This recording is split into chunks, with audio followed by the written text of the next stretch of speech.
NEET का पर्चा कहां से लीक हुआ? दिल्ली, बिहार, हरियाणा, गुजरात, उत्तर प्रदेश में जांच टीमें कई दिनों से दिन रात मेहनत करी हुई हैं, लगी हुई हैं। आज इस लिस्ट में एक राज्य का नाम और जुड़ गया है। पटना में नीट के बुकलेट की जो जली हुई कॉपी मिली थी, वो कहां से लीक हुई, किस सेंटर से नकल माफिया ने उसे निकाला, इसकी जानकारी एजेंसियों को मिल गई है। सोर्सेस के मुताबिक जली हुई बुकलेट का नंबर था 61364488, झारखंड के हजारीबाग का था। अब इसका मिलान ओरिजिनल कॉपी से किया जाएगा और अभी तक ईओयू को एनटीए से ओरिजिनल क्वेश्चन पेपर मिलने का इंतजार है। एनटीए के सिस्टम में पेपर लीक का वायरस आया कहां से? एनटीए के सिस्टम में कहां खामी है? यूपीएससी का एग्जाम क्यों फुल प्रूफ है, एनटीए क्यों नहीं? एक एक डिटेल इस रिपोर्ट में देखिए। एनटीए के सिस्टम में लीक का वायरस कहां से आया? एनटीए पर भरोसा क्यों टूटा? आगे क्या ऑप्शंस हैं? क्या यूपीएससी जैसा फुल प्रूफ सिस्टम एनटीए नहीं बना सकती?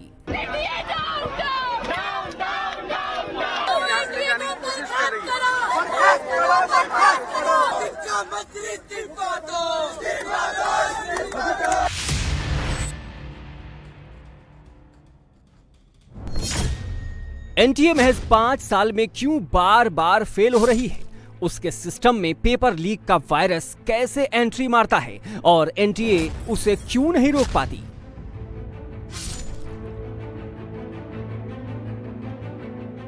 ये सवाल उन 33 लाख स्टूडेंट्स और उनके पेरेंट्स के हैं जिन्होंने नीट और नेट की परीक्षा दी है।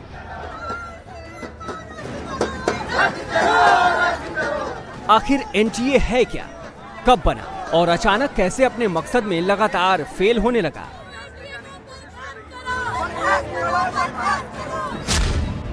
एनटीए 2017 में मोदी सरकार में बना।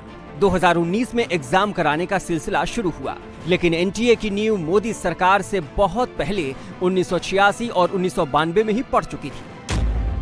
2019 से 2023 तक एनटीए की नीट परीक्षा फुल प्रूफ थी, तो 2024 में गड़बड़ कैसे हो गई?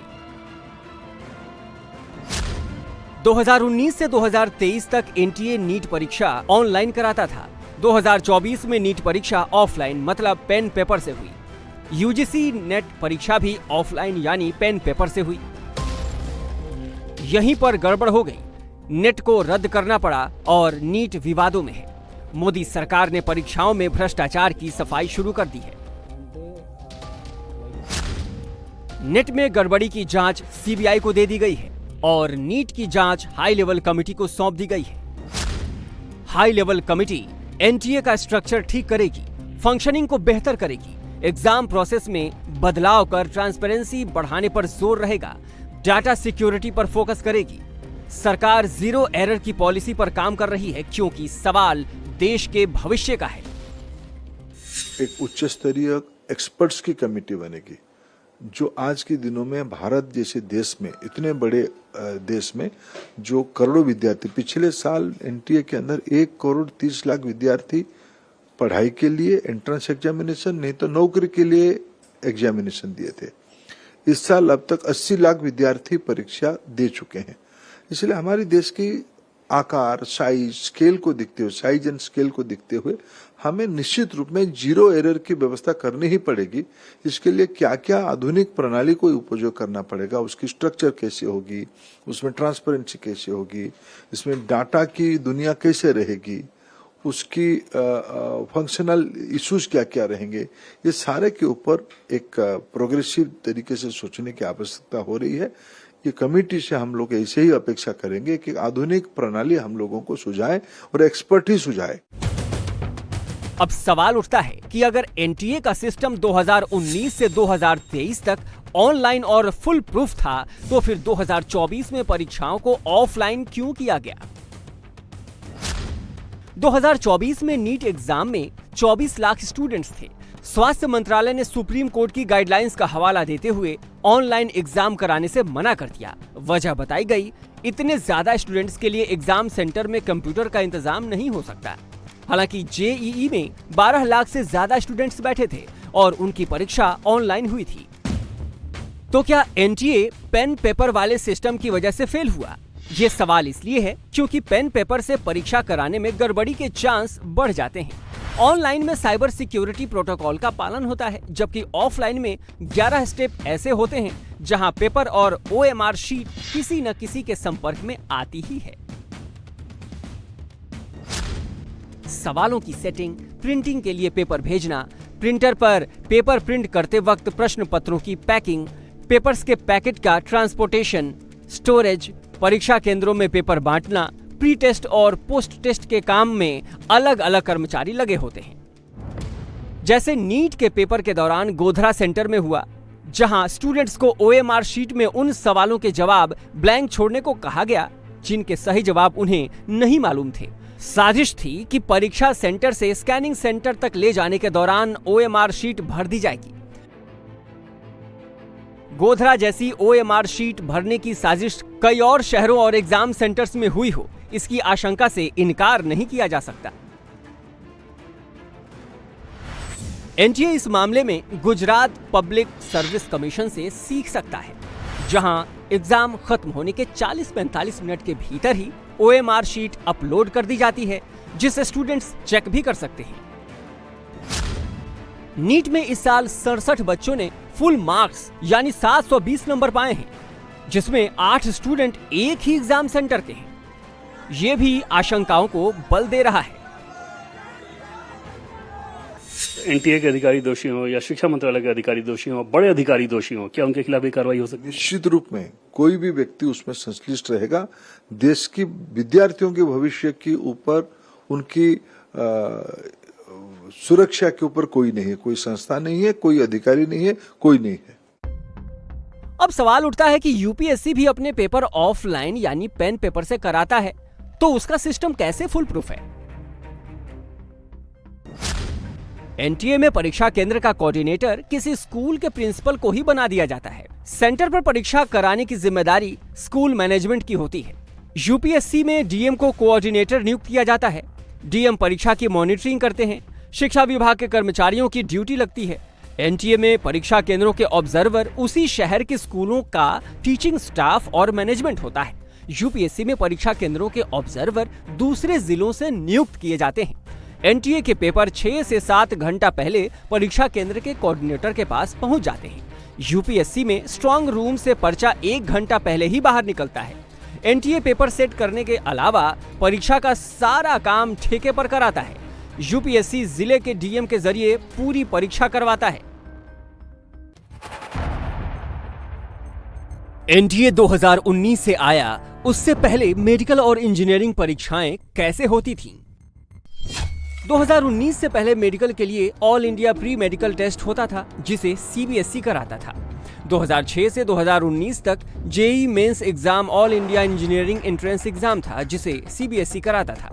मेडिकल का नेशनल लेवल पर एक और एग्जाम एम्स कराता था, जिससे दिल्ली और दूसरे स्टेट के मेडिकल कॉलेज में एडमिशन होते थे। इनकी सीट फिक्स होती थी।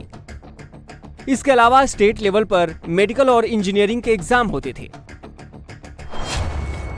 यूपी में मेडिकल का एग्जाम CPMT कराता था। महाराष्ट्र में MST सेट कराता था। कर्नाटक में KGMU कराता था। इसी तरह इंजीनियरिंग के एंट्रेंस एग्जाम भी अलग अलग राज्य कराते थे, लेकिन इसमें एक बड़ी समस्या स्कूलों को झेलनी पड़ती थी। कई स्टूडेंट्स तमाम एंट्रेंस एग्जाम में पास तो हो जाते थे, कुछ दिनों बाद वो मनचाहे स्कूल में दाखिला ले लेते और बाकी जगह सीट छोड़ देते। इससे सीट खाली रह जाने से स्कूलों को नुकसान होता था और उन छात्रों को भी नुकसान होता था जो मेरिट में नहीं आ पाते थे। लिहाजा एक नेशनल एजेंसी की जरूरत महसूस हुई और NTA अस्तित्व में आया। NTA में एक चेयरपर्सन, एक मेंबर सेक्रेटरी और 8 सदस्य होते हैं। चेयरपर्सन की नियुक्ति मानव संसाधन विकास मंत्रालय करता है। आमतौर पर जाने माने शिक्षाविद को चेयरपर्सन बनाया जाता है। अभी NTA के चेयरपर्सन प्रदीप कुमार जोशी हैं, जबकि महानिदेशक IAS सुबोध कुमार सिंह हैं।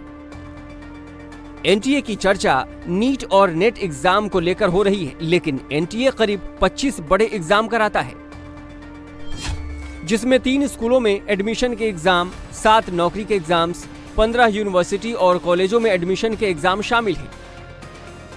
अगर बड़ी परीक्षाओं के पेपर की बात करें तो NTA CUET UG, CUET PG, G joint entrance examination, CMAT, common management test, JNUET, Jawaharlal Nehru university test, ICAR, all India entrance exam, Delhi university entrance test, IIFT entrance examination जो फैशन डिजाइनिंग के लिए है वो भी NTA ही कराता है। जाहिर है देश के करोड़ों बच्चों का फ्यूचर NTA से जुड़ा हुआ है, लिहाजा प्योरिटी के टेस्ट में NTA का पास होना बहुत जरूरी है। सरकार के सामने विद्यार्थियों की हित सर्वोपरि है। उनकी मानसिक स्थिति को हम समझते हैं। जिस प्रकार की कुछ घटनाएं हुई हैं पिछले दिनों में, उनकी मन विचलित होना स्वाभाविक है, लेकिन सरकार पारदर्शिता और गुणवत्ता के लिए प्रतिबद्ध है। कोई भी प्रकार की एरर हो इसको सरकार स्वीकार नहीं करेगी। इसीलिए जो भी कोई व्यक्ति उसमें संश्लिष्ट होगा उसको दंडित किया जाएगा और उसमें NTA की कुछ सुधार भी होने की आवश्यकता है, उसकी भी दायित्व लेगी और कोई गड़बड़ी स्प्रेड ना हो उसकी भी चिंता की जाएगी। पाटना के आसपास कहीं इस प्रकार की घटना ध्यान में आई है। बिहार पुलिस उसको संभाल भी लिया है। उसकी जो मूल गुनहगार है और जो समस्या है उसकी पैमाना कितना है उसको बिहार पुलिस ने एक निर्णायक स्थिति तक ले जा रहा है। उस समय की जानकारी के ऊपर मैंने कुछ कहा था, लेकिन मैंने दूसरे ही दिन इसको कहा था कि कोई भी व्यक्ति हो उसको छोड़ा नहीं जाएगा और दोषियों को हम दंड भी देंगे, उनके ऊपर कार्रवाई भी होगा और कोई भी विद्यार्थी के हितों को अनदेखा नहीं किया जाएगा। नीट के घोटालेबाजों की गर्दन पकड़ने के लिए नालंदा में EOU ने छापेमारी की है। निशाने पर संजीव मुखिया है। EOU को चिंटू और पिंटू की भी तलाश है, जो पेपर माफिया संजीव मुखिया के करीबी बताए जा रहे हैं। चिंटू को परीक्षा के दिन नीट का पेपर सुबह 9 बजे मिला था। पिंटू ने प्रिंटर से प्रिंट निकालकर छात्रों को उत्तर रटने के लिए दिया था। दोनों का गांव नालंदा में संजीव मुखिया के गांव के पास है। नीट घोटाले में तेजस्वी यादव के PS प्रीतम कुमार से पूछताछ होनी है। प्रीतम का नाम जेल में बंद सिकंदर यादवेंदु ने लिया है। दूसरी तरफ RJD ने एक पोस्टर जारी कर पूछा है कि नीट घोटाले के आरोपी किसके साथ खड़े हैं। ये लोग जो किंगपिंग जो है पेपर लीक के, उन लोगों से इशू को डाइवर्ट करना चाहते हैं। जो अमित आनंद है, जो आपका नीतीश कुमार है, ये कौन लोग हैं? इनको क्यों बचाना चाहते हैं ये लोग? कोई दोषी हो उसको बुला के पूछने में क्या दिक्कत है? बुलाए, गिरफ्तार करें, हमको क्या दिक्कत है? मेरा नाम घसीटना चाहते हैं, मेरे PA का घसीटना चाहते हैं, इससे कोई फायदा होने वाला नहीं है। एक चीज समझ पॉलिटिकल तौर पर कोई मिला हो तो मिल सकता है, लेकिन एकदम स्पष्ट रहिए, मैं व्यक्तिगत संबंध किसी से नहीं हो सकता है। ये पूरी तरह जिस पर भी है, जिन लोगों ने भी गलत किया है उस पर पूर्ण रूप से कार्रवाई करनी चाहिए और बिहार में भी जो लोग इसमें इन्वॉल्व हैं सबके खिलाफ कार्रवाई चलेगी। नीट अधर्म है तो नेट का पेपर रद्द हो चुका है, लेकिन एक सवाल का जवाब NTA ने नहीं दिया है कि 6 साल नेट का पेपर कंप्यूटर से हटाकर पेपर पेन मोड पर क्यों किया गया। NTA का तर्क है कि कंप्यूटर से परीक्षा दूर दराज के सेंटर्स में नहीं हो सकती है। नेट परीक्षा इस बार 317 शहरों में हुई। 11,21,000 से अधिक छात्रों ने फॉर्म भरे। 9,08,000 अभ्यर्थी परीक्षा में शामिल हुए। नेट का पेपर डार्क वेब में एक दिन पहले ही आ गया। I4C की रिपोर्ट के बाद पेपर रद्द कर दिया गया। अब सवाल उठता है कि दुनिया में क्या और कहीं भी इसी तरह से पेपर लीक होते हैं और पर्चे रद्द कर दिए जाते हैं। दुनिया में सबसे ज्यादा छात्रों के लिए पेपर चीन की गेनकेऊ संस्था ऑर्गेनाइज कराती है। 2023 में गेनकेऊ 1,29,00,000 स्टूडेंट शामिल हुए थे। गेनकेऊ का एग्जाम सिस्टम ऑनलाइन है, लिहाजा सिस्टम में लीक नहीं है। NTA दुनिया की दूसरी बड़ी संस्था है। 2023 में NTA में 1,23,00,000 स्टूडेंट्स ने रजिस्ट्रेशन कराया था। ऑफलाइन होने वाले पेपर लीक हो गए। अमेरिका, जर्मनी और ब्रिटेन में भी ऑनलाइन परीक्षाएं होती हैं। वहां स्टूडेंट्स की संख्या कम होती है। ऑनलाइन सिस्टम की वजह से पेपर लीक की घटनाएं सामने नहीं आती। NTA एजुकेशनल, प्रोफेशनल और टेस्टिंग सिस्टम पर रिसर्च भी करती है।